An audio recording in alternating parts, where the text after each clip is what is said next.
Okay. What I'd like to talk about now is the Montessori approach. Now there are quite a lot of literature being written about the Montessori approach for dementia at the moment, and there's some good input available around Australia on the Montessori approach. We'll have a look at a video in a few minutes' time of a facility in Warwicknabeal where the dementia unit has been, if you like, devoted to a Montessori type approach, and they have done it extremely well. So we'll have a look at that in a video in a minute. Just a little bit of background on the Montessori approach. Maria Montessori was a lady, Italian lady, who lived back in from 1870 to 1952.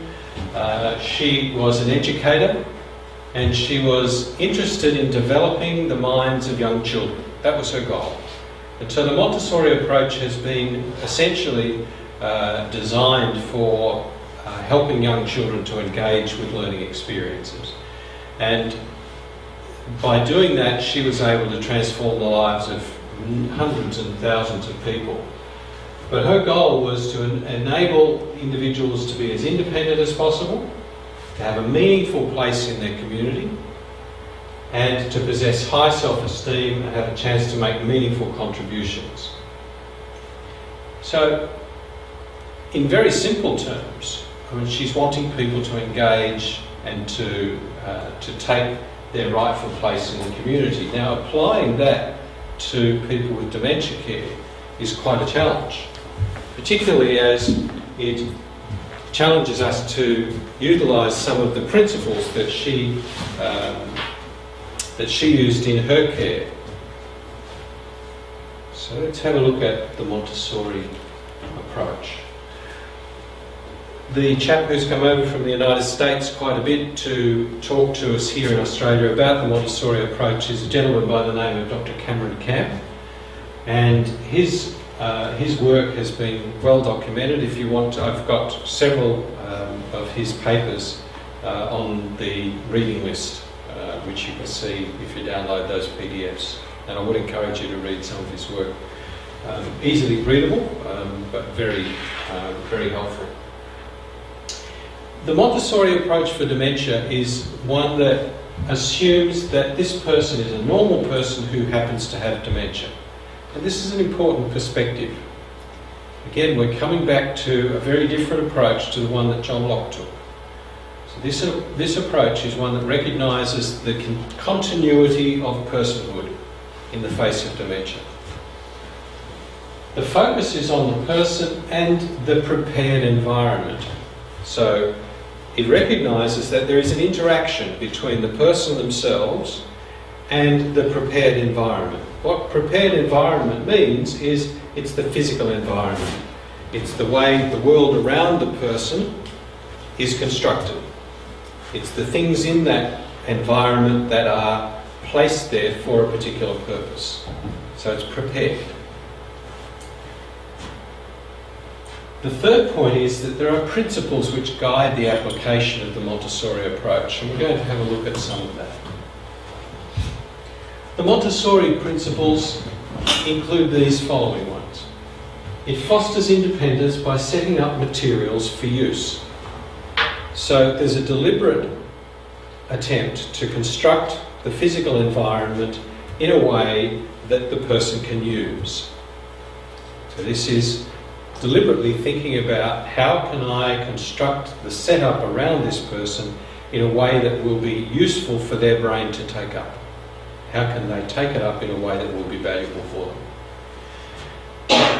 The second point there is that freedom of choice enhances self-esteem. So long as a person can make a particular choice and we support them to be able to make that choice, then they will experience a sense of mastery and a sense of self-esteem out of that experience. And as you well know from your work, it's important to modify your choices that you offer the person with dementia so that they are able to actually take up that choice. Because there's no point asking someone, where would you like to sit, if they're not capable of taking up that sort of a question, if it's too vague, too open. But if we close the question down a little and say, would you like to sit here or here? That's a forced choice question, but it's a much simpler option than simply saying, where would you like to sit?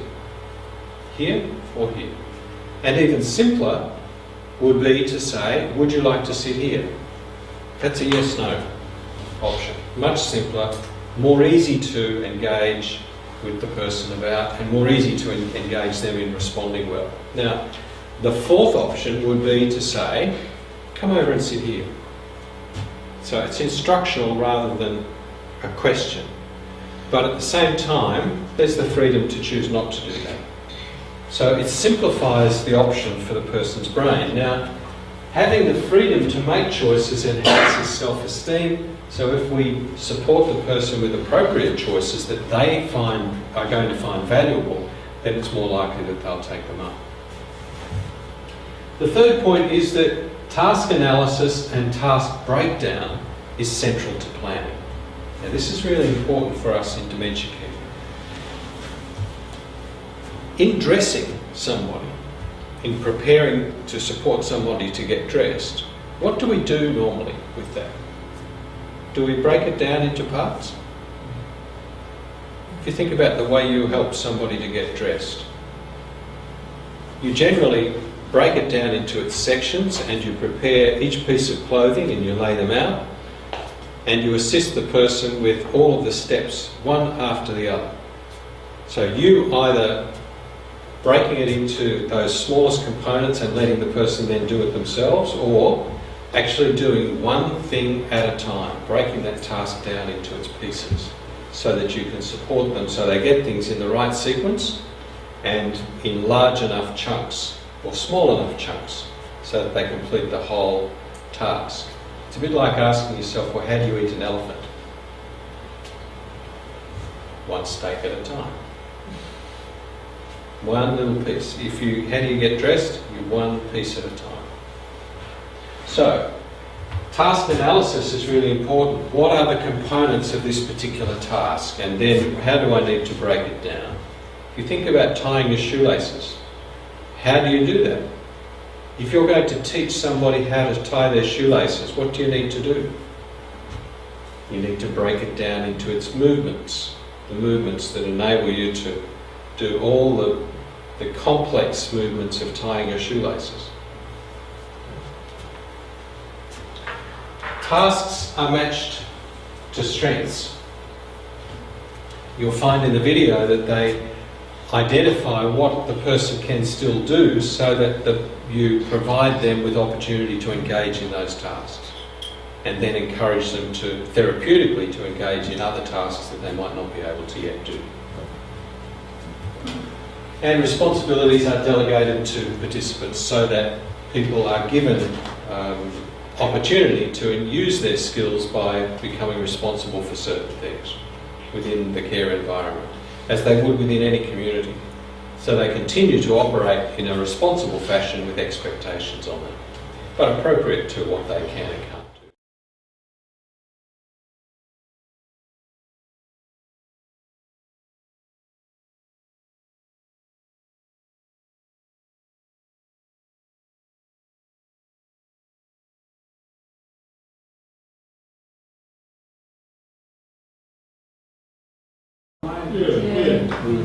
Can I just make a comment on infection control? Yeah. If it's a problem, wash their hands.